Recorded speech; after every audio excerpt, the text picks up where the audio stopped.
우리가 내기하면요, 비교적 쉬운 책이 아니라고 생각해요. 어려운 책, 재미없는 책, 이게 일반적인 내기된 개념이죠. 그러면 왜 내기가 어려운 책, 재미없는 책이 될까? 우리가 모세 오경을 볼 때 이스라엘 백성이 태어나자마자 눈을 뜨고 귀가 열릴 때 제일 먼저 배웠던 책이 어떤 책이냐면 내기입니다. 내기. 왜 눈이 열리고 귀가 트이면 내기부터 가르칠까요? 내기가 그만큼 중요한 책이기 때문입니다. 그러면 오늘도 똑같이 우리에게 중요한 책이죠? 왜요? 오늘 우리도 하나님의 백성이기 때문입니다. 그래서 오늘 내기는 어렵다고 생각하고 내팽개칠 게 아니라 내기가 어떤 책인가 우리가 그 의미를 정확히 알아야 해요. 내기는 아주 간단한 책입니다. 아주 쉬운 책이에요. 왜일까요? 지금 출애굽기 마지막에서 성막을 완공했어요. 그러면 성막에 누가 계세요? 하나님이 계세요. 그러면 내기는 성막에 계시는 하나님과 교제하며 사는 삶이 어떤 것인가를 보여주는 책이 바로 내기입니다. 내기죠. 그래서 내기를 우리가 잘 알아야 하나님을 만나고 하나님과 교제하는 삶을 살 수 있다는 것을 우리가 깨닫게 된 겁니다. 그렇죠? 그러면 내기가 어떤 책일까? 내기가 어떤 책일까? 이미 말했어요. 성화에 계신 하나님을 만나는 방법과 지속적으로 하나님과 교제하는 방법이 무엇인가를 계시하는 거죠. 그래서 내기는 전부 27장인데 앞부분은 하나님을 만나러 가는 길을 보여주는 겁니다. 이것이 1장부터 16장까지입니다. 그리고 후반부는 전반부에 하나님을 만나러 가는 길을 통해서 이제 하나님을 만나게 됐죠. 그러면 인간이 하나님을 만난 목적이 뭘까요? 인간이 하나님을 만나는 목적이 뭘까를 우리가 생각해 봅니다. 인간이 하나님을 만나는 목적은 하나님과 영원히 함께 살기 위해서입니다. 하나님 그동안 못 뵈니까 잘 계신가 안 물으러 간 게 아니죠. 인간이 하나님을 만나는 목적은 하나님과 영원히 함께 살기 위해서요. 그러면 하나님을 만난 인간이 하나님과 영원히 함께 살기 위해서는 어떻게 해요? 하나님은 거룩하니 함께 살기 위해서는 그 백성도 거룩해야 해요. 그래서 그 후반부의 핵심은 내가 거룩하니 너희도 거룩할지어다. 그래서 거룩한 삶을 살게 되는 성결법에 대해서 이야기를 하는 겁니다. 이것이 내기의 전반부와 후반부예요. 그러면 내기는 다시 말하면 성막을 중심으로 곧 하나님을 중심으로 이스라엘 백성이 살아야 할 규례와 법도에서 이야기한다. 그래서 이 내기를 통해서 우리가 하나님을 어떻게 만나고 하나님과 지속적인 교제를 어떻게 유지하며 살 것인가를 우리가 깨달아야 합니다. 깨달아야죠. 자, 그래서 1장부터 16장까지는 죄인이 의로우신 하나님 앞에 나아간 길, 그 길은 제사죠. 그리고 제사를 드리는 제사장이 있습니다. 그래서 제사법과 제사장에 대한 이야기입니다. 그래서 레위기 16장은 이스라엘 백성 전체를 위해서 드린 제사이기 때문에 레위기 16장이 레위기의 핵심장이라는 사실을 우리가 보게 됩니다. 그리고 이제 17장부터 27장까지는 앞서 제사장이 드리는 제사를 통해서 하나님을 만났으면 하나님과 거룩한 삶을 살아야 해요. 영원히 지속적인 삶을 살기 위해서는 거룩해져야 해요. 그래서 후반부는 내가 거룩하니 너희도 거룩할지어다. 바로 성결법에 대해서 이야기하고 있다는 사실을 우리가 보게 되는 겁니다. 자, 1장 3절을 한번 읽어봅니다. 1장 3절.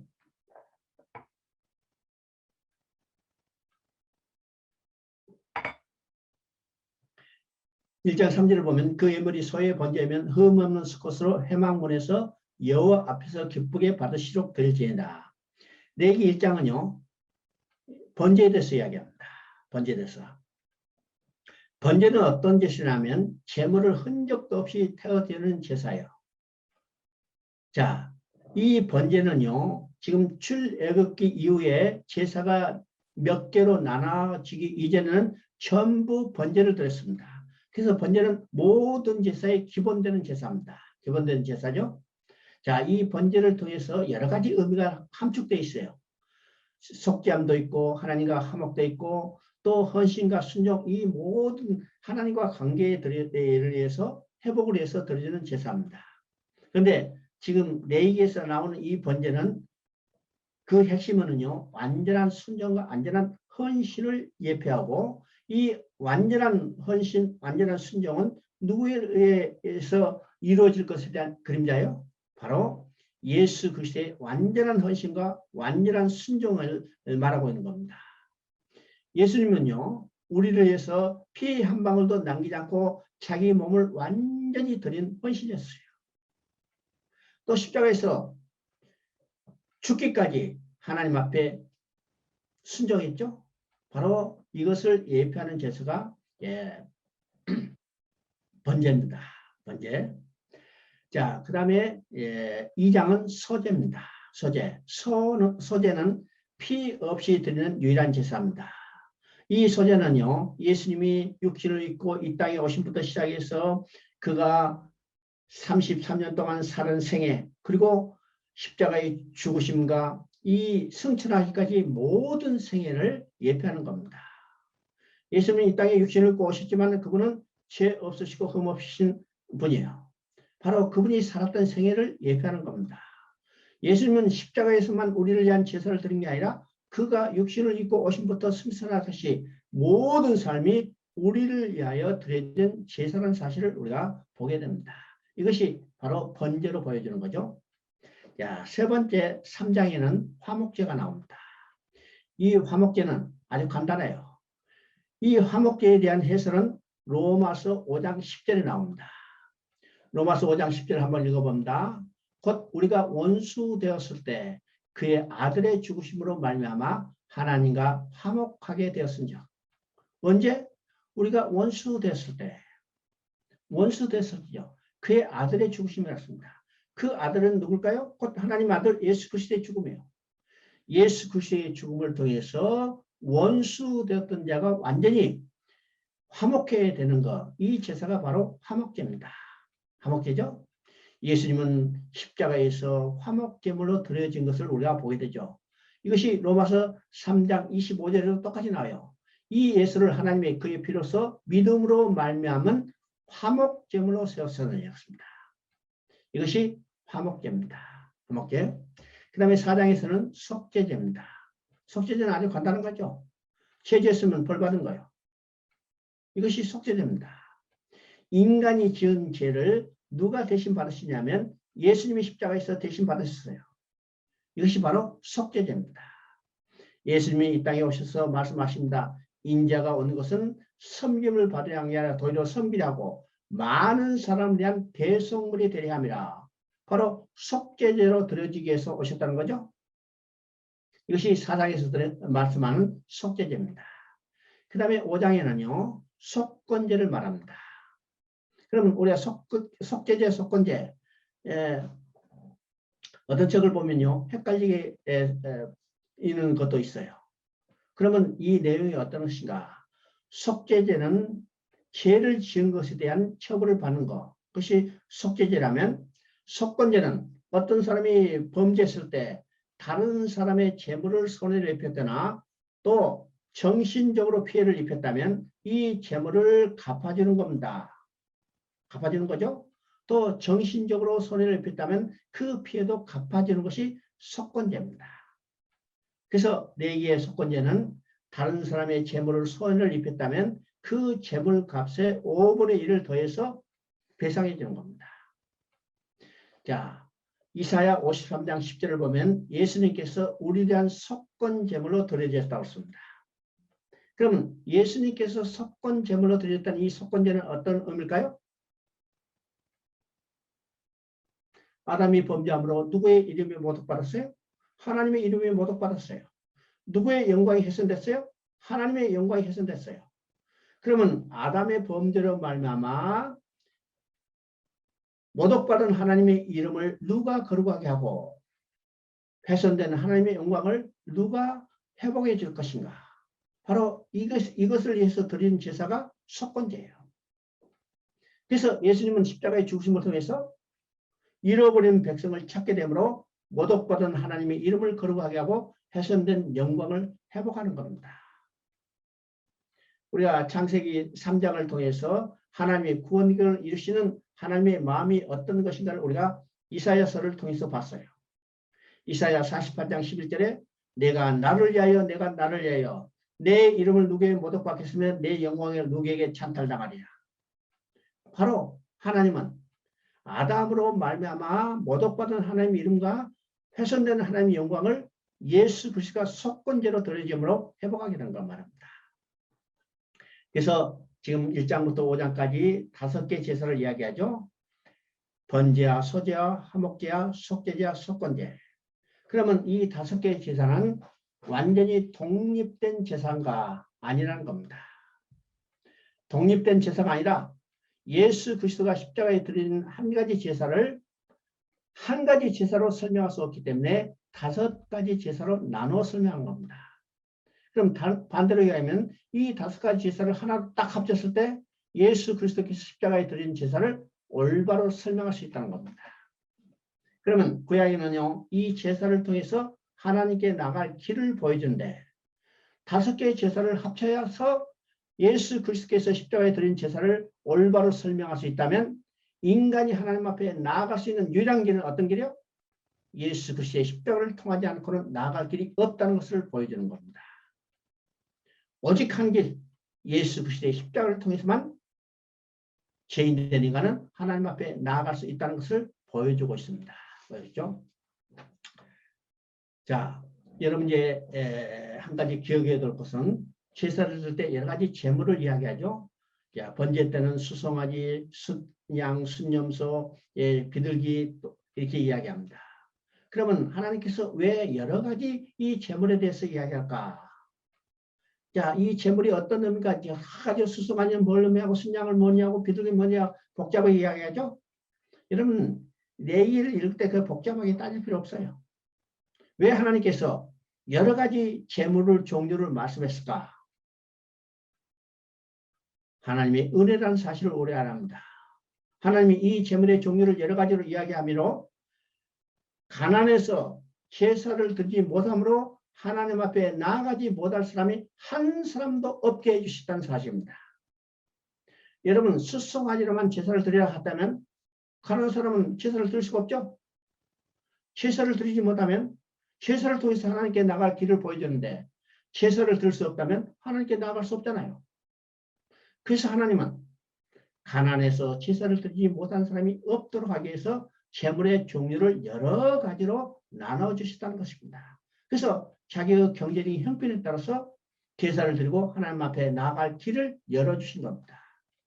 그러니까 제물의 종류를 여러 가지로 나눠서 이야기하는 이것도 하나님의 은혜라는 사실을 우리가 깨닫게 되는 겁니다. 여러분 보세요. 우리가 성경 읽을 때 하나님은 크신 하나님, 전능하신 하나님 이렇게 우리가 생각하지만은 성경 보면 얼마나 하나님이 세밀하고 정확하고 하는 것을 우리가 깨닫게 된 겁니다.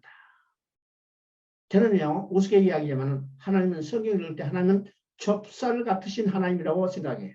왜요? 그만큼 세밀하게 우리가 하나님 앞에 나아갈 길을 열어주시게 됩니다. 그렇죠? 자, 우리가 이제 8장부터 10장까지는 대제사장에 대한 규례입니다. 그러면요, 대제사장이 드려주는 제사를 통해서 하나님 앞에 나아갈 길을 열어주는 거죠. 여러분입니다.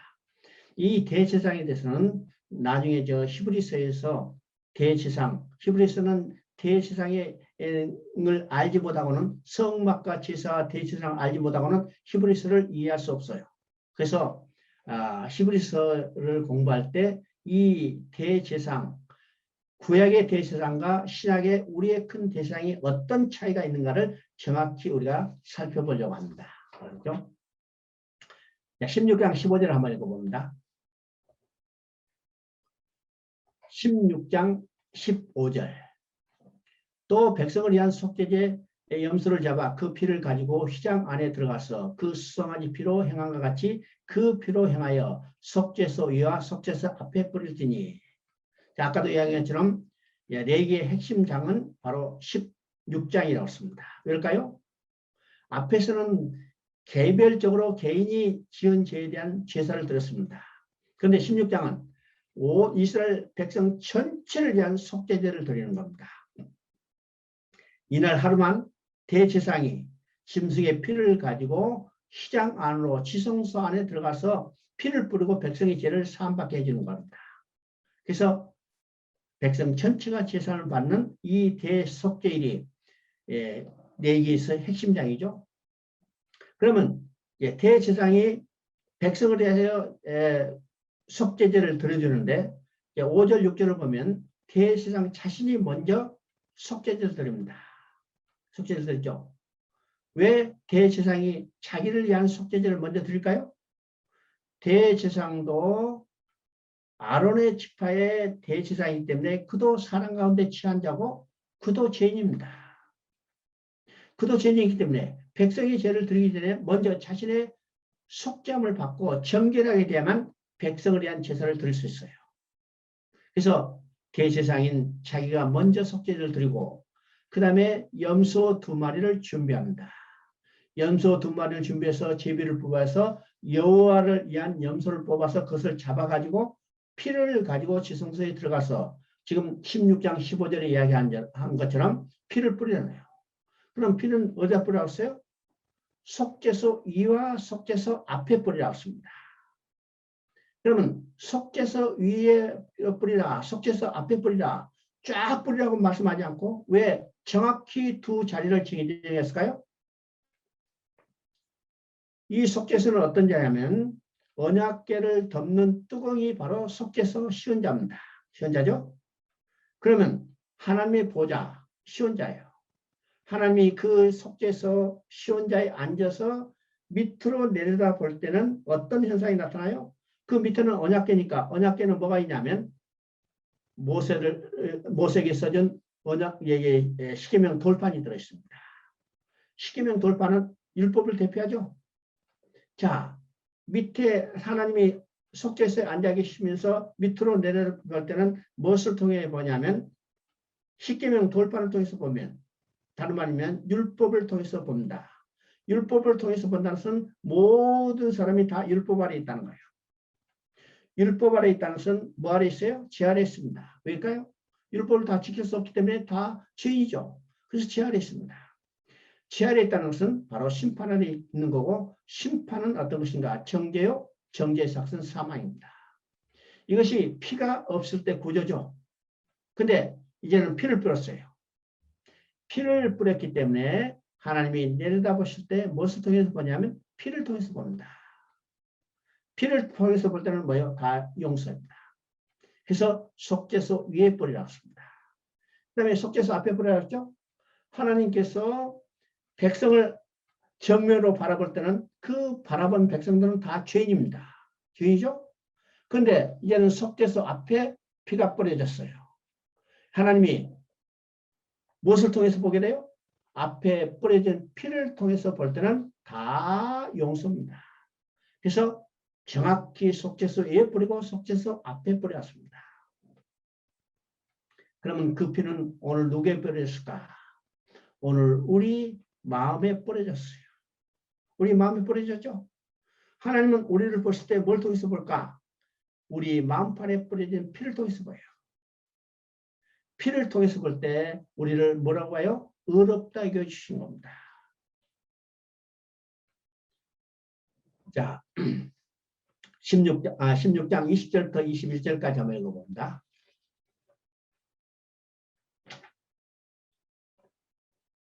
자, 이것을 우리가 아사셀 염소라고 부릅니다. 자, 16장 20절, 21절을 보면 그 지성소와 해막과 제단을 위하여 속죄하기를 마친 후에 산 염소를 드리되 아론은 두 손으로 살아있는 염소의 머리에 안수하여 이스라엘 자손의 모든 불의와 그 범한 모든 죄를 아뢰고 그 죄를 염소의 머리에 두어 미리 정한 사람에게 맡겨 광야로 보낼지니라. 지금 아사셀이라는 의미가 무엇인가는 정확히 의미를 지금 밝혀내지 못하고 있어요. 그래서 우리가 아사셀 염소, 아사셀을 하면요. 백성의 죄를 짊어지고 먼 광야로 보내서 다시 돌아오지 못하고 죽게 된 염소, 이런 아사셀 염소입니다. 그러면 지금 아사셀 염소는 대제사장이 두 손으로 안수하라고 했죠? 두 손으로 안수했어요. 그러면 이건 어떤 의미일까요? 대제사장은 백성을 대표해요. 그래서 백성을 대표하는 대제사장이 이 염소에 두 손으로 앉아 있다는 것은 백성의 모든 죄를 이 염소에게 전가시키는 겁니다. 그러면 안수를 통해서 백성의 모든 죄를 짊어진 이 염소는 정해진 사람에서 끌려가서 먼 광야로 보내졌다가 돌아오지 못하고 죽게 되는 겁니다. 이것이 구약에서 인간의 죄를 해결하는 상징적인 방법입니다. 그래서 시편 103편 11절에는 다윗이 고백합니다. 여호와께서 우리의 죄를 동이 서에서 먼 것처럼 멀리 옮기셨나이다. 또 이것뿐만 아니라 다른 두 군데 죄를 처리하는 방법이 있는데 이것은 이사야 38장 17절에 나오는 내용입니다. 여호와께서 우리의 죄를 자기의 등 뒤로 옮기셨나이다. 우리의 죄를 우리의 등 뒤로 옮긴 게 아니라 우리의 죄를 하나님 자신의 등 뒤로 옮기셨다는 거예요. 만약 우리의 죄를 우리의 등 뒤로 옮기셨다면요, 하나님이 우리를 부르실 때 너는 죄인이라고 계속 우리를 정죄할 거예요. 근데 우리의 죄를 하나님 자신의 등 뒤로 옮기셨기 때문에 이 죄를 보시겠어요? 보시지 못하겠어요?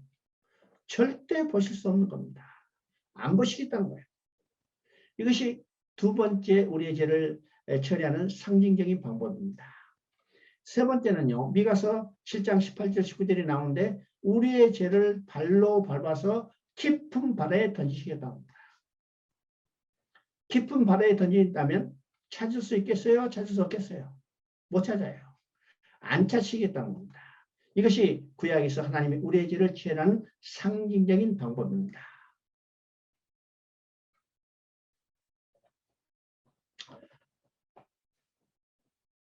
이것은요, 아사셀 염소는 누구에서 성취된 것을 보여요? 바로 예수 그리스도에서 성취된 것을 보게 됩니다. 자, 요한복음 1장 29절을 보면요, 예수님이 요단강으로 오셔요. 자, 예수님이 요단강으로 오실 때 그것을 본 세례 요한이 뭐라고 그래요? 보라, 세상 죄를 지고 가는 하나님의 어린 양이로다. 여기서 지고 가는 예수, 지고 오는 게 아니라 지고 가는, 바로 우리의 죄를 짊어지고 멀리 광야로 끌려갔다가 죽게 되는 이 염소를 의미하는 거죠. 그래서 이 아사셀 염소는 예수 그리스도에서 성취된 것을 보게 됩니다. 자, 23장을 봅니다. 23장은 이스라엘 백성들이 지켜야 할 모든 날짜와 절기에 대해서 말하고 있습니다. 자, 먼저 말할 것은요, 이스라엘 백성들이 지켰던 모든 날짜와 모든 절기는 예수 그리스도에서 성취될 것을 예표하는 겁니다. 그러면 그 날짜는 어떤 날짜일까? 자, 23장에 안식일이 나오죠. 그 다음에 25장에 보면요, 안식년이 나오고 신년이 나옵니다. 이 안식일, 안식년, 신년도 누구에서 성취될 것을 예표해요? 예수 그리스도예요. 예수님이 말씀하시오, 나는 안식일의 주인이라. 예수님이 안식일을 완성하셨어요. 안식일이 주인 됐어요. 그러니까 안식일을 지키는 것도 다 예수 그리스도의 성취될 것을 예표하는 거죠.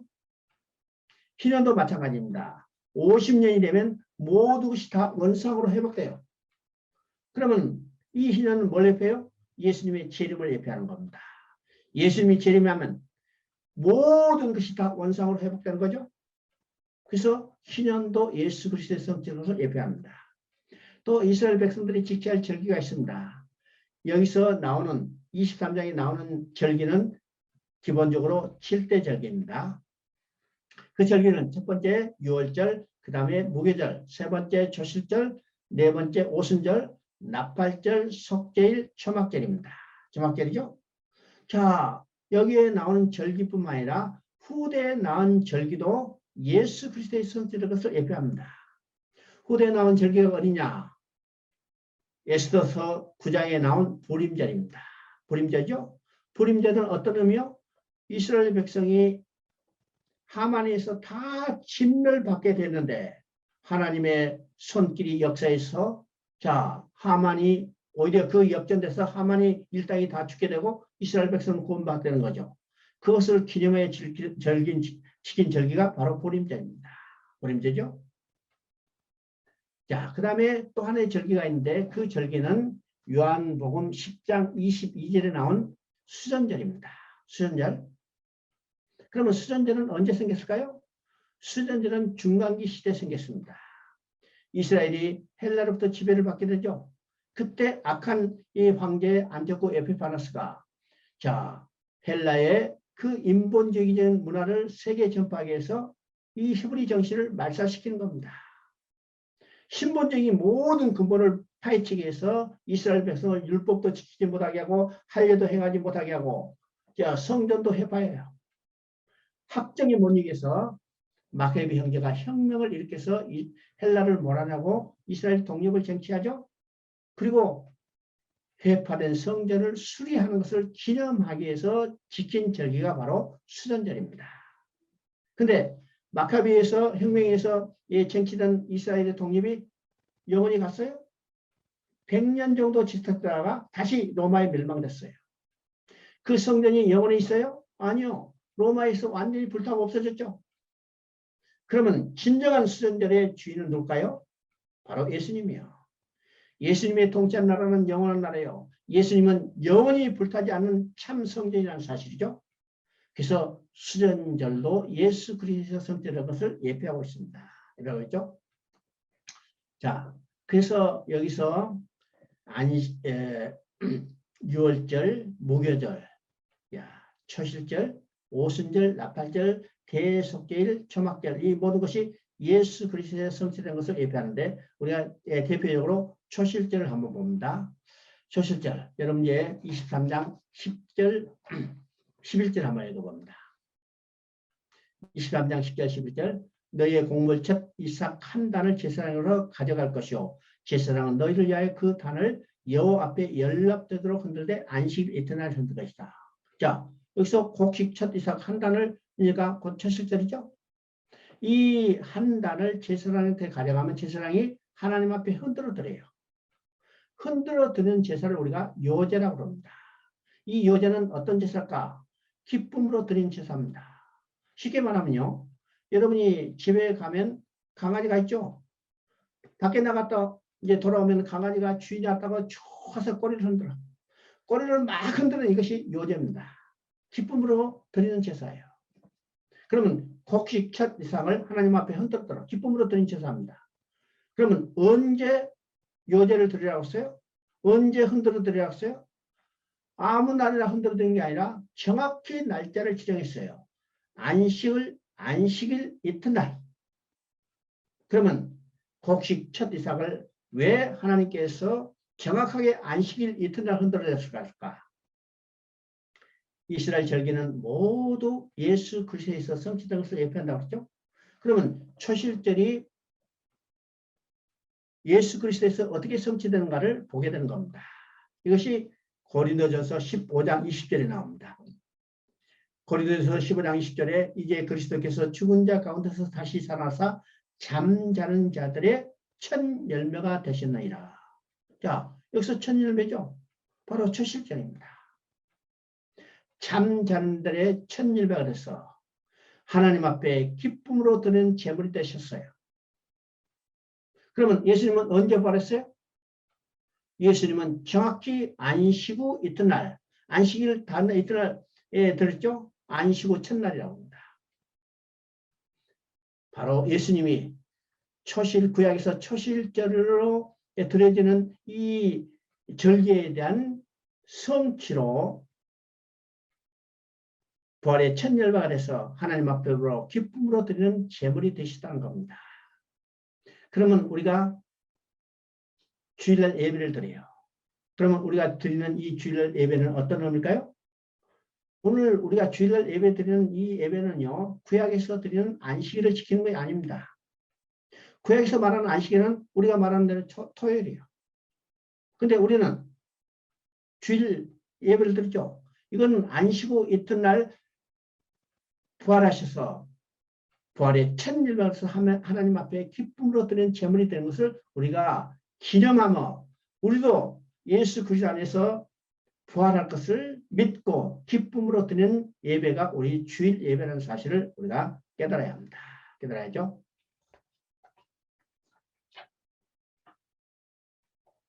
그 다음에 23장 16절 17절 한번 읽어봅니다. 이것은 바로 오순절에 가는 겁니다. 오순절에 가는 거죠. 자, 오순절 가는 것 때문에 23장 16절 17절 한번 읽어봅니다. 제7 안식일 이튿날까지 합 50일을 계수하여 새 소재를 여호와께 드리되 너희 처소에서 에바 10분의 1로 만든 떡 2개를 가져다가 흔들지니 이는 고운 가루에 누룩을 넣어서 구운 것이요 이는 첫 요제로 여호와께 드리는 것이라. 여기서도 요제가 나오죠. 근데 여기서 보세요. 제7 안식일 이튿날, 그러니까 7 안식일이 지킨 다음에 하루를 덧붙여서 50일째죠. 바로 오순절입니다. 오순절에 새 소재로 여호와께 드리라고 했습니다. 새죠. 그러면 오순절에 드리는 새 소재는 어떤 것일까? 사도행전 2장을 보면요. 오순절이요. 오순절이죠? 오순절이 이름에 그렇습니다. 오순절에 어떤 일이 벌어지는가? 성령이 불의 야 같이 각 사람이 임했어요. 자, 그러자 베드로가 일어서서 성경을 들어서 복음을 증거합니다. 복음을 증거하자 그것을 들은 백성들이 어떻게 했어요? 가슴을 치며 우리가 어찌할꼬 가슴을 쳤습니다. 그때 베드로가 뭐라고 했어요? 너희가 회개하고 예수를 믿으라. 그때 회개하고 세례를 받은 사람이 3,000명이 됐다고 했습니다. 바로 회개하고 세례를 받은 사람이 3,000명이 됐더라. 이것은 어떤 의미요? 오순절 성령 강림으로 인한 신약의 교회, 바로 내기에서 새 소재를 드리는 이 새 소재입니다. 자, 여기서 이것이 교회인 것을 우리가 보게 되죠. 에바 10분의 1로 만든 떡 2개를 가지고 흔들지라. 여기서 지금 떡 2개를 만들었습니다. 그럼 구약시대인데 구약시대 떡을 만드는 기준은 몇 개인가? 구약시대 떡을 만드는 기준은 진설병 떡상의 진설은 12개예요. 이스라엘 12지파를 상징하는 12개죠. 12개를 만들어서 2줄로 쌓아 올렸습니다. 근데 여기서 12개를 만들다 하지 않고 떡 2개를 만들어 왔어요. 왜 떡 2개일까? 신약에 태어나는 신약의 교회는 유대인과 이방인의 담이 흐려지고 하나로 된 것을 말합니다. 그래서 떡 2개를 가지고 흔들었어요. 이것이 첫 요제를 여기까 드리는 것이다. 그래서 신약의 교회는 하나님 앞에 기쁨으로 드리는 새 소재라는 사실을 우리가 보게 되는 거죠. 보게 됩니다. 자, 내기를 마치고 10분 동안 쉬었다가 그 다음에 이어서 하겠습니다. 봤는데 내기의 25장을 이제 지나갔어요. 그 25장 속에 25장은 희년인데 거기서 여러분이 기억해야 할 말은 기업 물을 자입니다. 기업 물을 자. 여러분이 25장에서 기업 물을 자를 기억해 두시고 이 기업 물을 자는 룻기에서 자세히 설명드리도록 하겠습니다. 자, 그 다음에 이제 민수기로 넘어갑니다. 민수기는요, 시대적으로 실제로 출애굽기 40장과 연결되어 있습니다. 출애굽기 40장에서 성막을 완공하고 이제는 성막을 앞세워서 약속의 땅 가나안 땅으로 들어가는 행진의 과정이 민수기입니다. 민수기죠. 그러면 민수기는 36장으로 되어 있는데 세 부분으로 나눠 있습니다. 세 부분으로 나눠 있다. 그러면 이 세 부분은 어떤 것일까? 1장부터 12장까지가 첫째 부분이고 이것은 시내산을 출발해서 가데스 바나까지 도착하는 과정입니다. 그리고 두 번째 부분은 13장부터 25장까지인데 그들이 가데스 바나에 도착하자 어떤 일을 벌였을까요? 바로 정탐꾼을 보냈습니다. 정탐꾼을 보내고 정탐꾼이 돌아와서 보고한 것을 듣고 백성들이 원망하고 불평하다가 하나님의 진노하심을 받아서 1세대가 다 죽게 되는 역사죠. 이것이 13장부터 25장까지의 내용입니다. 잠깐만요.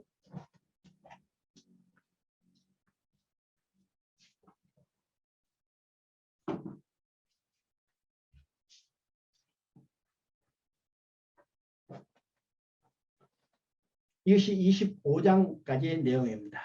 여기서 1세대 죽게 됐죠? 여호수아 갈렙을 제외한 모든 1세대들이 죽게 됐어. 우리가 일반적으로 그것은 실패 역사라고 부릅니다. 실패 역사. 그러면 26장부터 36장까지는 어떤 내용일까? 1세대가 원망하고 불평하다 다 죽게 돼서 자, 실패했죠? 그것은 인간적으로는 실패했지만은 하나님은 절대로 자신의 계획과 목적을 실패하거나 중단하거나 포기하지 않는다고 했습니다. 그러면 1세대가 이 방황하다 다 죽게 됐지만은 하나님은 자신의 계획을 성취하기 위해서 26장부터는 어떤 것인가? 2세대를 다시 조직하고 편성해서 가나안 땅에 들어갈 준비를 하는 과정이 26장부터 이어지는 과정입니다. 그렇죠? 그래서 우리가 민수기 하면요, 야, 일반적으로 실패의 역사다 생각하지만은 하나님의 관점에서는 절대로 실패하는 일이 없다는 거예요.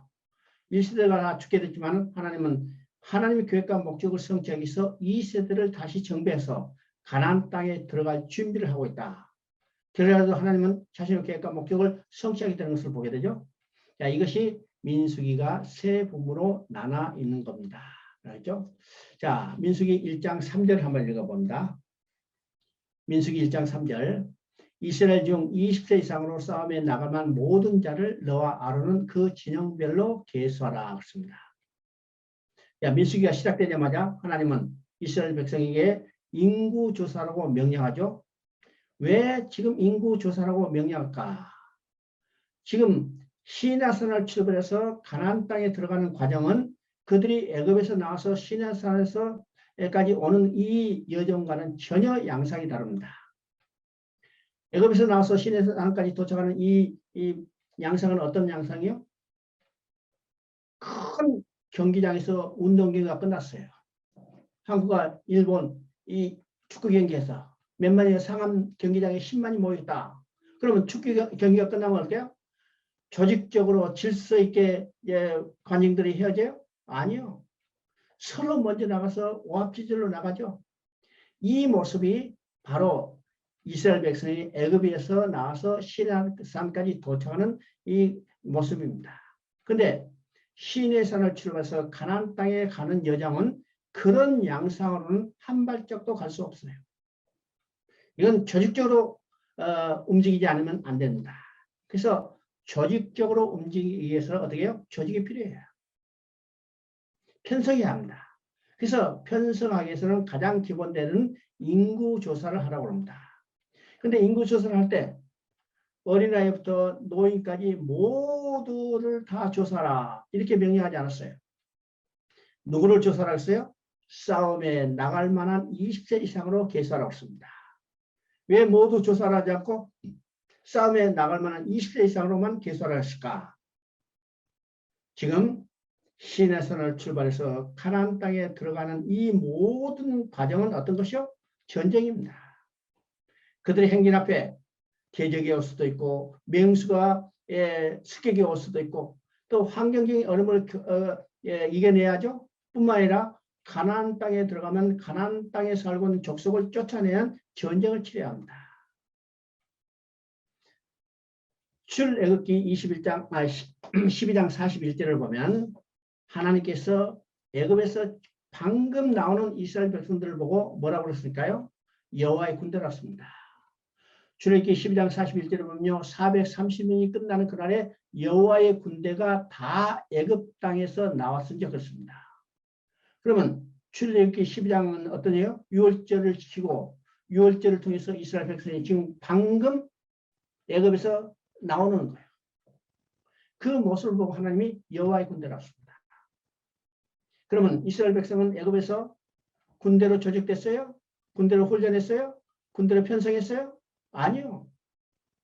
철저히 그들은 노예로 살았습니다. 노예들은 그들을 보고 하나님은 여호와의 군대라고 해요. 왜 노예들을 보고 하나님께서 여호와의 군대라고 할까요? 하나님이 그들에게 기대하는 바, 소망하는 바가 있다는 겁니다. 그러면 하나님이 그들에게 소망하는 바는 뭘까요? 지금은 노예지만 여호와의 군대가 돼서 여호와의 전쟁을 치러주기를 원하는 하나님의 소망입니다. 그러면 오늘 이 시대에 여호와의 전쟁을 치를 여호와의 군대는 누굴까? 바로 오늘 교회입니다. 교회가 오늘 시대에 여호와의 전쟁을 치를 여호와의 군대예요. 교회에 다니는 성도들은 여호와의 군대에 편성된 여호와의 군사라는 사실입니다. 그러면 오늘 교회에 싸움에 나갈 만한 20세 이상의 군사가 많은가 아니면 아직도 영적인 어린아이가 많은가 우리가 생각해봅니다. 누구든지 복음을 들으면 바로 어떻게 해요? 영적인 어린아이로 거듭납니다. 그 사람이 나이가 몇 살이든지 사회적 지위가 얼마든지 학문이 어떤지 돈이 많든지 적든지 이건 상관이 없죠. 복음을 듣고 영적으로 거듭나면 다 영적으로 어린아이예요. 그러면 이 어린아이가 어떻게 해요? 젖을 먹고 밥을 먹고 학교 다니며 양육해서 장성해서 어른이 돼야 해요. 싸움에 나가면 20세 이상으로 군사로 성장해야 해요. 그러면 오늘 교회에 영적인 어린아이가 많을까요? 아니면 싸움에 나갈 만한 20세 이상의 군사가 많을까요? 내가 다니는 교회, 내가 목회하는 교회, 우리 한번 생각해 봅니다. 누가 더 많을까요? 이 질문에 대해서 모든 사람들이 우리 교회는 영적인 어린아이가 많다고 이야기해요. 싸움에 나갈 만한 20세 군사가 다 찼다. 이렇게 말하는 사람 한 번도 못 들어봤어요. 그러면 영적인 어린아이를 데리고 싸울 수 있을까요? 못 싸울까요? 싸울 수도 없을 뿐만 아니라 싸운다 하더라도 백전백패입니다. 그러면 왜 아직도 영적인 어린아이일까? 지금 교회 다닌 지 10년, 20년, 이제는 내일 모레 죽을 나이 다 돼도 아직도 영적인 어린아이다. 왜일까요? 양육하지 않았기 때문입니다. 그러면 오늘 교회에서 가장 중요한 핵심적인 일이 뭘까? 중생한 이 영적인 어린아이를 싸움에 나갈 만한 20세 이상으로 양성하는, 군사로 양성하는 겁니다. 그래야만 오늘날 영적 전쟁에서 승리할 수 있다는 사실을 우리가 보게 되죠. 자, 2장 2절부터 3절까지 한번 읽어봅니다. 2장 2절부터 3절. 각각 자기의 진영의 군기와 자기의 조상의 가문의 기호 곁에 진을 치되 회막을 향하여 사방으로 치라.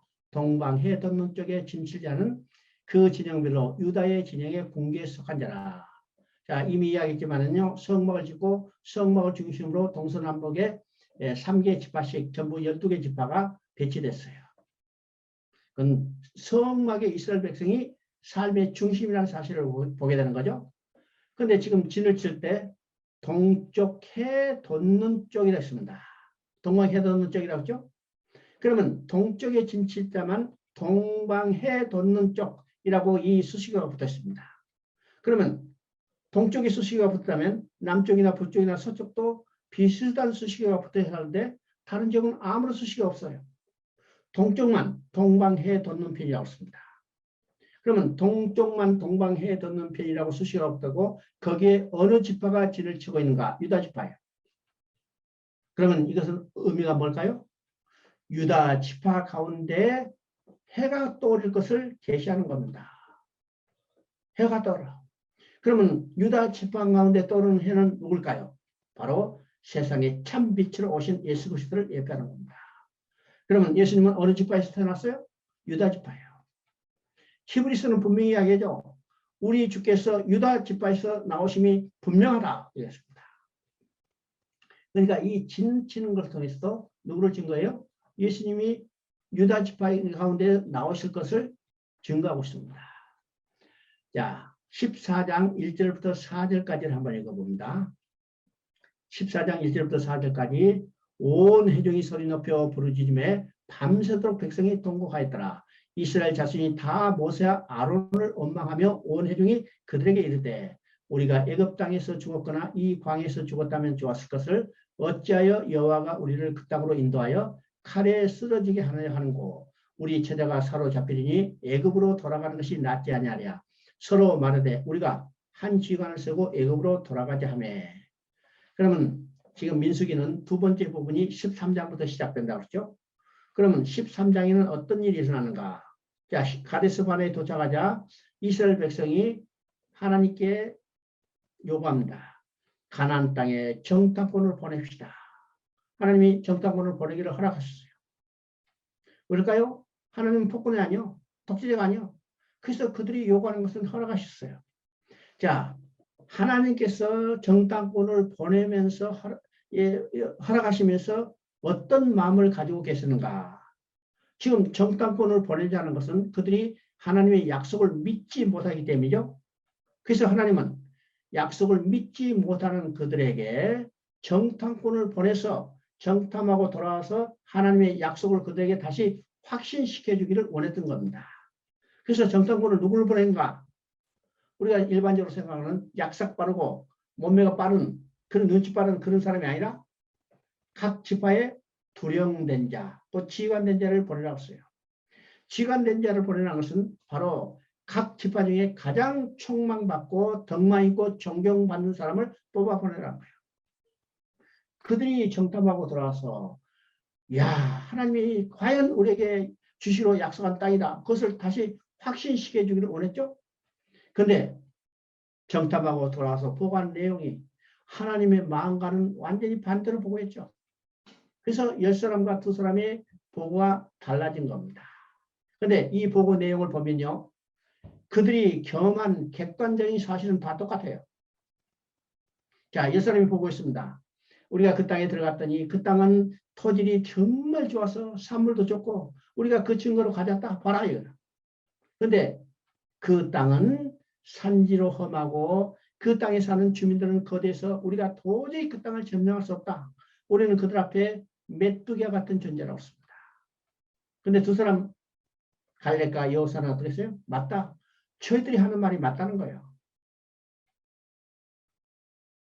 토지는 좋고 사물은 좋고 그런데 산지는 험하고 주민들은 거대해서 거대하다고 했습니다. 그런데 하나님께서 우리에게 주시로 약속하셨고 하나님이 우리 함께 계심으로 우리는 넉넉히 그들을 점령할 수 있다. 그들이 우리 앞에 먹이라고 했습니다. 자, 객관적인 사실은 같은데 10사람은 불신의 눈으로 보고한 거고 2사람은 하나님의 약속을 믿음으로 보고한 거죠. 차이가 뭐가 있어요? 믿음과 불신의 차이가 있습니다. 오늘 우리가 이 세상 사는 동안에 우리 앞에 나와 있는 객관적인 사실은 같아요. 한마디로 뭐예요? 고난이라는 말입니다. 그러나 우리가 이것을 믿음으로 이겨내느냐 아니면 불신으로 넘어지냐 이게 차이가 있을 뿐이죠. 자, 10사람이 보고한 내용을 들었고 백성들이 반응한 내용이 지금 읽었던 14장 1절부터 4절까지입니다. 여기서 우리가 크게 4가지를 볼 수 있어요. 자, 온 회중이 소리 높여 부르짖며 밤새도록 통곡하여 따랐습니다. 이건 어떤 의미일까요? 그냥 문자적으로 읽으면 우리가 크게 감동이 없죠. 근데 우리가 숫자를 한번 헤아려 봅니다. 온 백성이 밤새도록 통곡하였다. 그러면 몇 명이 통곡했을까? 자, 1장에서 계수할 때 싸움에 나가면 20세 이상이 이르고 60만 3,550명이 있습니다. 그러면 온 백성이 밤새도록 통곡했기 때문에 이 중에 통곡하지 않은 사람이 있었을 겁니다. 누굴까요? 갈렙과 여호수아 통곡 안 했겠죠? 또 누가 통곡 안 했을까? 백성의 지도자 된 모세 아론도 통곡 안 했을까요? 그러면 이 4사람을 뺀 60만 3,546명이 밤새도록 엎드려 통곡했습니다. 이건 어떤 의미일까요? 여러분 60만 3,550명이 하나님의 언약과 맹세에 참여했던 자들입니다. 근데 10사람이 보고한 내용을 듣고 그 중에 한 사람도 일어서서 아니다. 하나님이 그 땅을 우리에게 주시고 약속했고 하나님이 우리와 함께 계시면 우리는 넉넉히 점령할 수 있다고 손들고 한가한 사람이 아무도 없었다는 겁니다. 예수님은 말씀하십니다. 마지막 때 너의 믿음을 보겠느냐. 이 말은 어떤 말이요?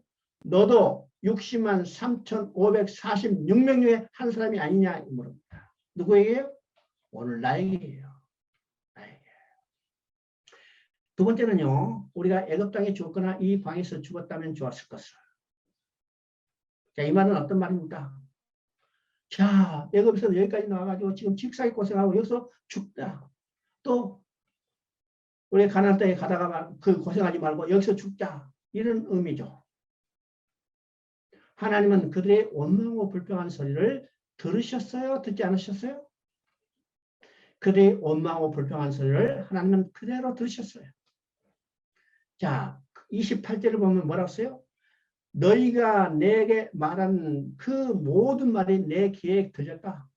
그래서 내 귀에 들린 그대로 내가 너희들에게 행해 주리라. 그래서 정탐한 하루를 1년으로 계산해서 40년 동안 너희가 방황하다가 다 엎드려 죽으리라고 했습니다. 자, 우리가 하나님께 기도한다. 기도 시간 정해놓고, 기도 제목 정해놓고, 기도 장소 다 정해놓고, 거기서 엎드려 기도하는 것만 하나님이 들으신 것처럼 생각하지만은, 하나님은 우리가 원망하고 불평하던 길거리 가다가 중얼대는 소리도 다 듣고 계시고 그대로 행해 주신다는 사실입니다. 정말 우리 입의 말이 어떻게 나와야 할까? 정말 중요한 의미를 우리에게 깨닫게 해주죠. 세 번째는요, 칼에 쓰러지게 하려 하는 것 같습니다. 하나님은 이스라엘 백성을 노예된 그들을 건져내서 가나안 땅으로 인도하여. 그러면 애굽에서 노예된 그들을 건져서 가나안 땅에 들어가게 하신 하나님의 뜻이 뭐예요? 그들의 생명과 그들의 행복을 했습니다. 그들의 생명과 그들의 행복을 위해서 노예들을 건져내서 약속의 땅 가나안 땅에 들어가는데 그들 앞에 조금 어려움이 있자. 살리시는 하나님을 어떤 하나님으로 바꿔버렸어요? 죽이시는 하나님으로 바꿔버린 겁니다. 뭐 때문에? 약속을 믿지 못하기 때문입니다.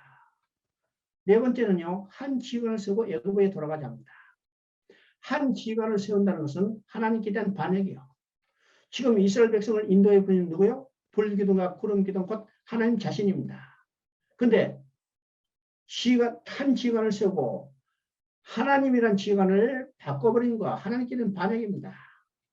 그리고 애굽에 돌아가졌습니다. 그들이 애굽에 돌아가면 가장 기뻐할 사람이 누굴까요? 바로 애굽의 바로입니다. 애굽의 바로는요, 얼마 전에는 도망간 노예를 잡으러 갔다가 다 홍해에서 빠져 죽었어요. 근데 지금은 손 하나 까딱하지 않은데 스스로 돌아오는 겁니다. 애굽의 바로가 얼마나 기뻐할까? 밤잠을 못 자겠죠.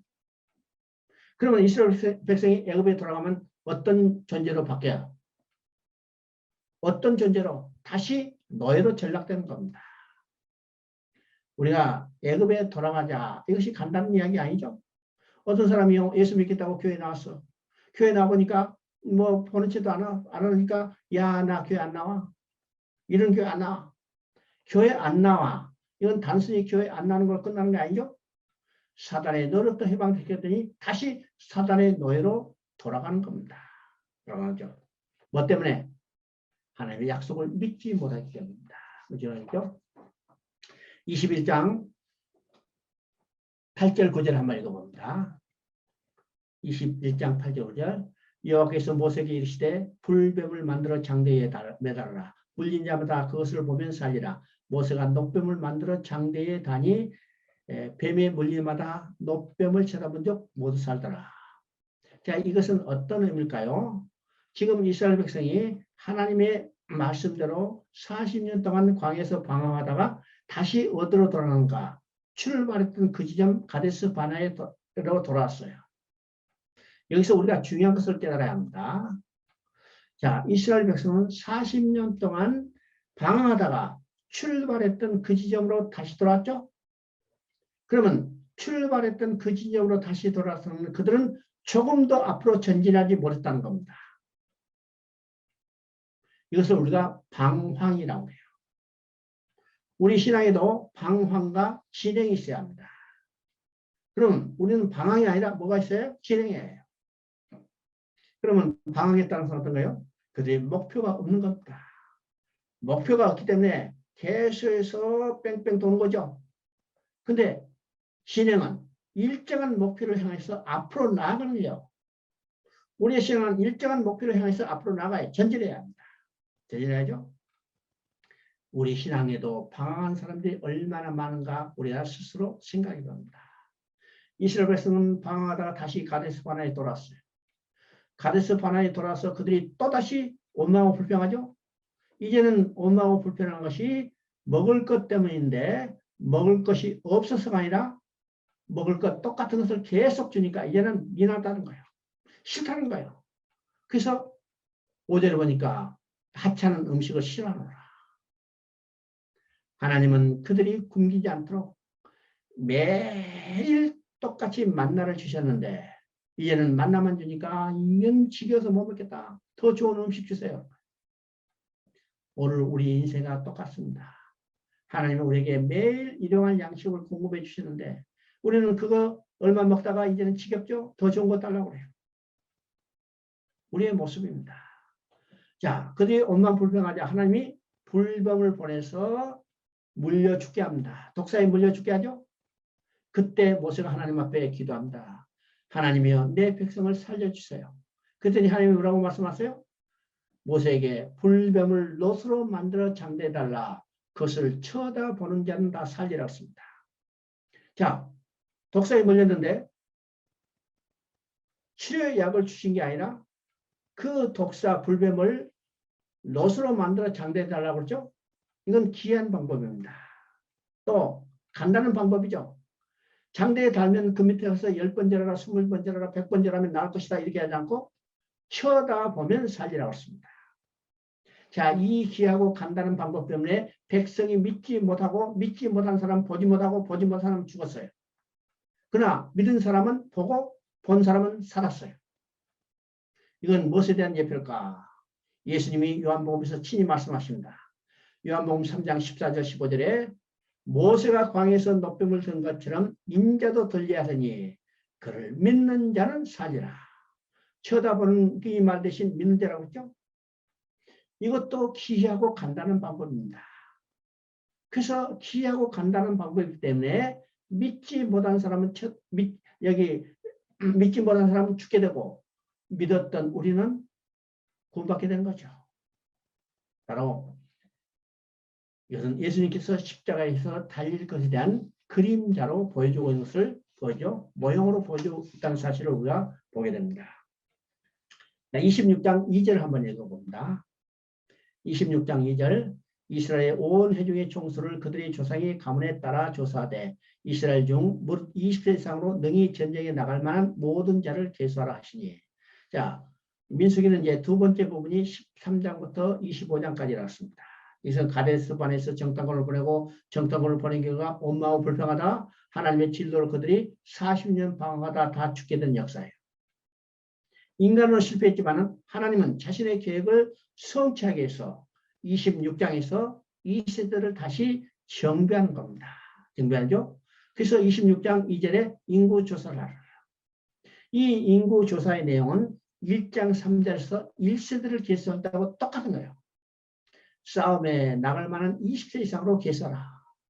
하나님은 이제는 2세대를 정비해서 2세대를 조직해서 하나님의 약속한 대로 가나안 땅에 들어가시게 할 준비를 하고 있는 것을 보게 됩니다. 보게 되죠. 이것이 민수기의 과정입니다. 그 다음에 이제 신명기를 봅니다. 신명기는요, 우리가 역사서 속에 들어가 있지만 역사의 시대 구분 속에는 들어가지 않습니다. 왜 역사서는 역사서지만 역사의 시대 구분 속에는 들어가지 않을까요? 자, 민수기에서 모세도 가나안 땅에 들어가지 못합니다. 모세가 가나안 땅에 들어가지 못하는 것은 20장에 나오죠. 20장에. 이것은 이제 우리가 심화 과정 때 아주 자세히 설명합니다. 이것도 아주 중요한 내용입니다. 20장의 사건으로 인해서 물사건으로 인해서 이제 여기 모세도 가나안 땅에 들어가지 못해요. 그러면 가나안 땅에 들어가지 못하게 된 모세가 가나안 땅에 들어가게 될 2세대들에게 행한 세 편의 설교가 신명기입니다. 그러면 신명기 하면 모세의 세 편의 설교다 이렇게 생각하면 틀림없어요. 아주 쉽게 이해됩니다. 그러면 그 세 편의 설교는 어떻게 되어 있는가? 1장 1절부터 4장 43절까지가 첫 번째 설교입니다. 이것은 민수기 13장부터 일어난 사건이죠. 13장부터 가나안 땅에 정탐꾼을 보내고 엄마하고 불평하다가 다 죽게 된 바로 이 일에 대한, 이 사건에 대한 회상입니다. 회상이죠. 자, 2장 14절을 한번 읽어봅니다.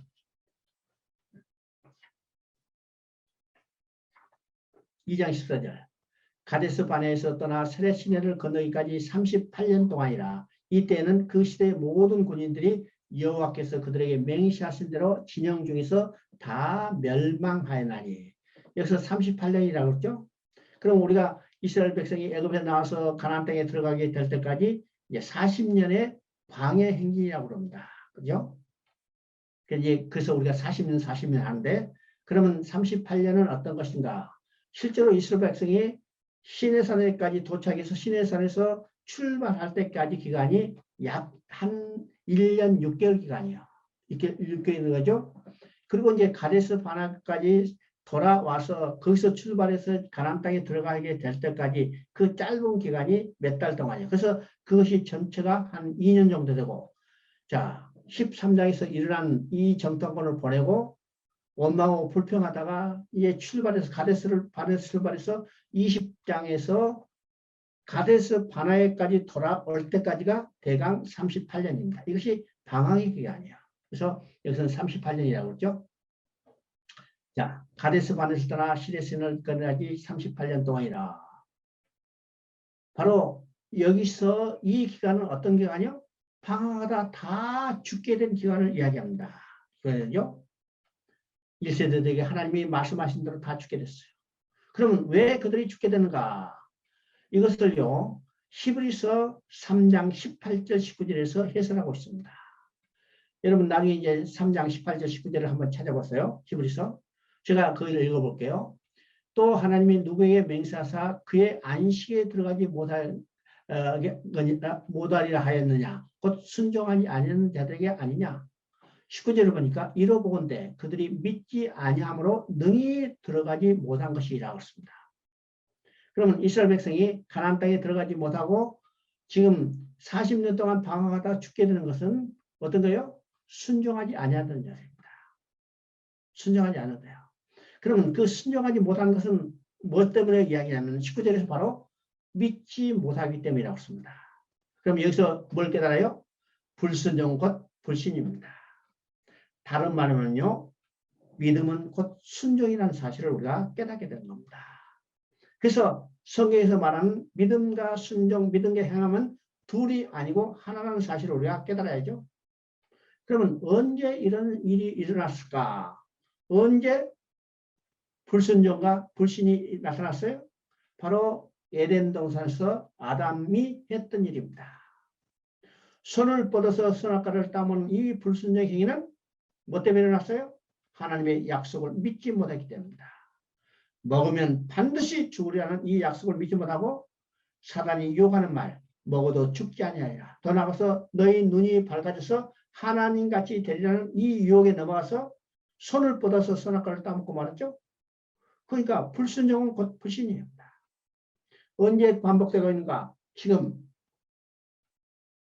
이스라엘 백성이 민수기 2번째 부분에서 가나안 땅에 들어가기 앞서서 그들이 정탐꾼을 보내고 정탐꾼을 보낸 결과 다 엎드러진 이 사건이죠. 왜 정탐꾼을 보냈어요? 하나님의 약속을 믿지 못했기 때문입니다. 그렇죠? 자, 두 번째 설교는 4장 44절부터 26장까지 길게 이어지는 설교입니다. 그러면 이 설교가 길게 이어진데 왜 이 설교가 길게 이어질까?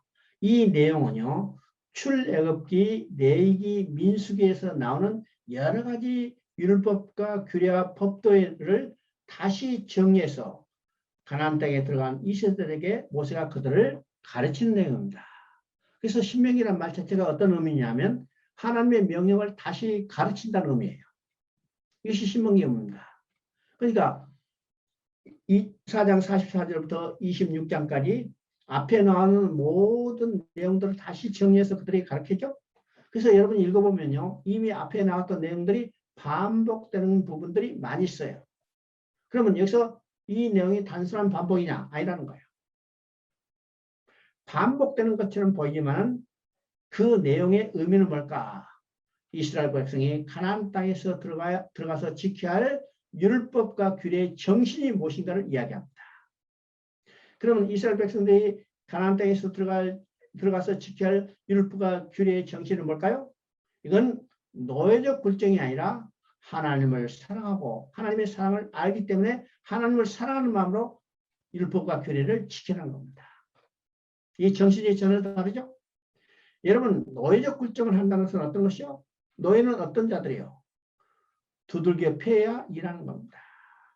죽지 않기 위해서 일하고 팔려가지 않기 위해서 일하는 거예요. 그래서 그들의 일은 억지로 일하는 거죠. 억지로 일하기 때문에 일하는 것도 재미없고 일의 결과도 좋게 나타나지 않아요. 그러나 하나님이 우리를 어떻게 사랑하는지 그 사랑을 알고 사랑에 이끌려서 사랑하는 마음으로 하나님의 율법과 규례를 지킨다면 전혀 다르죠. 일하는 것도 재밌어. 일하고 싶어져. 그리고 일의 결과도 아름답게 끝나는 겁니다. 이 정신이 전혀 다른 사실을 우리가 보게 돼요. 그러면 두 번째 설교의 핵심은 어디서 나쁜가? 6장 5절입니다. 여러분 6장 5절 한번 읽어봅시다. 너희는 마음을 다하고 뜻을 다하고 힘을 다하여 내 하나님 여호와를 사랑하라. 자, 이 말씀을 딱 읽자마자 우리가 어디서 들은 것 같죠? 어디에 나온 일일까? 마태복음 22장에 나옵니다. 서기관과 바리새인들이 예수님을 시험하기 위해서 찾아왔어요. 그래서 예수님에게 물어봅니다. 선생님이요, 어떤 것이 크고 첫째 되는 계명입니까? 물어봤어요. 그러면 예수님이 크고 첫째 되는 계명이 어느 것이다 하면 그걸 붙들고 시비하려고 그랬죠. 그때 예수님은 어떤 계명이 크다 말씀하지 않고 이 말씀을 하는 겁니다. 너희는 마음을 하고 뜻을 하고 힘을 다해 내 하나님 여호와를 사랑하라. 이것이 크고 첫째 되는 계명이었습니다. 그러면 크고 첫째 되는 계명은 어떤 것이요? 하나님의 사랑을 깨닫고 사랑하는 마음으로 하나님의 명령을 지키라는 겁니다. 자, 10장 16절 한번 읽어봅니다. 10장 16절. 자, 10장 16절. 10장 16절은 뭐라고 써요? 너희는 마음의 할 일을 행하고 다시는 목을 곧게 하지 말라고 했습니다. 여기서 지금 모세가 그 백성들에게 마음의 할 일을 하라고 했습니다. 그러면 이 말은요, 지금 모세가 이 말씀을 할 때는 모세가 혁명적인 선언을 하고 있습니다. 왜일까요? 지금 구약시대죠. 구약시대 이스라엘 백성은 육신의 할 일을 해서 그 육신의 할 일을 통해서 그 하나님의 언약이 그들의 육신에 새겨졌고 그것을 통해서 그들은 언약의 백성이고 언약의 백성의 표징이 새겨졌기 때문에 그들은 그들만이 구원받는다고 자랑했어요. 근데 모세는 지금 뭐라고 했어요? 육신의 할 일을 하라고 말하지 않고 마음의 할 일을 하라고 말하고 있습니다. 그러니까 혁명적인 선언이죠. 자, 이 말씀을 이용해서 로마서 2장 28절부터 29절까지는 바울이 그 유대인들에게 뭐라고 이야기한가? 할례가 그들의 최후의 구원의 보리라고 생각하고 자랑하고 있는 이 유대인들에게 바울이 뭐라고 그래요? 무릇 표면적 유대인이 아니요 표면적 육신의 할례가 아니니라. 오직 이면적 유대인이 유대인이며 할례는 마음의 할지니 영에 있고 율법 조문에 있지 아니하리라. 자, 이 말씀을 위해서 모세가 유대인들에게 말합니다. 육신의 할례가 아니라 할례는 마음의 할지니. 그러면 오늘 우리들은 할례를 받은 자요, 할례를 받지 않은 자들이에요. 할례를 받았어요, 할례를 받지 않았어요. 오늘 우리들은요, 육신의 할례를 받지 않았어요. 그러나 오늘 우리도 똑같이 할례를 받았는데 그 할례는 마음의 할례를 받은 자들입니다. 그러면 마음의 할례를 받았다는 것은 어떤 의미일까요?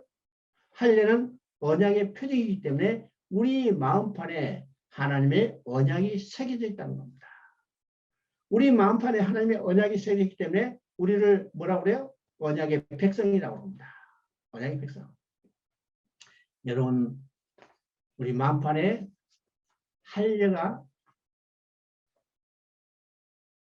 마음판에 할례를 받았다는 사실을 우리가 확신해야 합니다. 자, 세 번째 설교는 27장부터 34장까지 이어지는 설교입니다. 근데 세 번째 설교는 실제로는요, 27장, 28장, 29장, 30장까지 세 번째 설교의 내용입니다. 그리고 이제 31장부터 34장까지는 어떤 내용일까? 31장에서는요, 이스라엘 영도권을 모세가 여호수아에게 인계하고 여호수아를 앞에 앉혀놓고 권면하는 말이 31장의 내용입니다. 32장은 모세가 노래하는 내용이고 33장은 모세가 이스라엘 백성을 축복하는 내용이고 34장은 모세의 죽음 곧 장례 지는 내용입니다. 그러니까 세 번째 설교는 27장부터 30장까지죠. 근데 일반적으로 우리가 27장부터 34장까지를 세 번째 설교라고 이야기합니다. 어떻든지 간에 세 번째 설교의 핵심은 뭘까? 29장 11절 12절을 읽어봅니다. 29장 11절 12절 너희 유아들과 너희 아내와 및 내 진중에 있는 객과 무릇 너희를 위하여 나무를 베는 자로부터 물기는 자까지 다 너희 하나님 여호와 앞에 서 있는 것은 너희 하나님 여호와의 언약에 참여하며 또 너희 하나님 여호와께서 오늘 내게 하시는 맹세에 참여하며.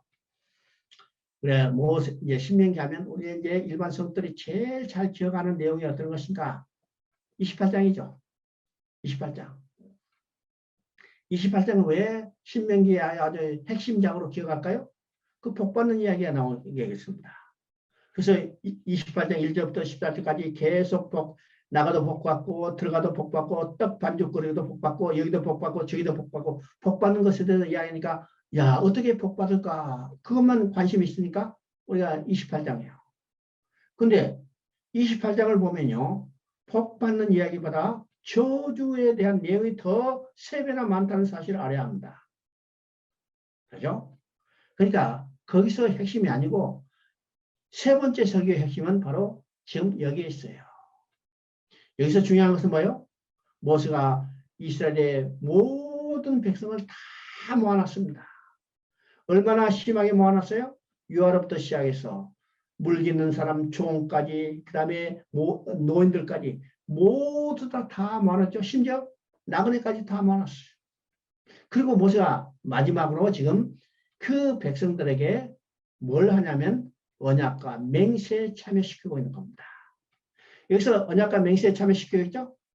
그러면 언약과 맹세라는 말이 나오면 우리는 즉각 어디로 올라가야 하냐면 아브라함에게 했던 언약과 맹세입니다. 아브라함에게 했던 언약과 맹세. 그러면 아브라함에게 했던 언약과 맹세는 어떤 것일까요? 바로 복음이요. 하나님이 아브라함에게 언약을 주시고 그 언약의 내용이 뭔가? 예수 그리스도를 통해서 천국에 들어와서 하나님과 함께 살면서 누리게 될 복이기 때문에 이것을 다른 말로 복음을 전했다고 했습니다. 그럼 모세는 지금 마지막으로 그 백성들에게 뭘 하고 있어요?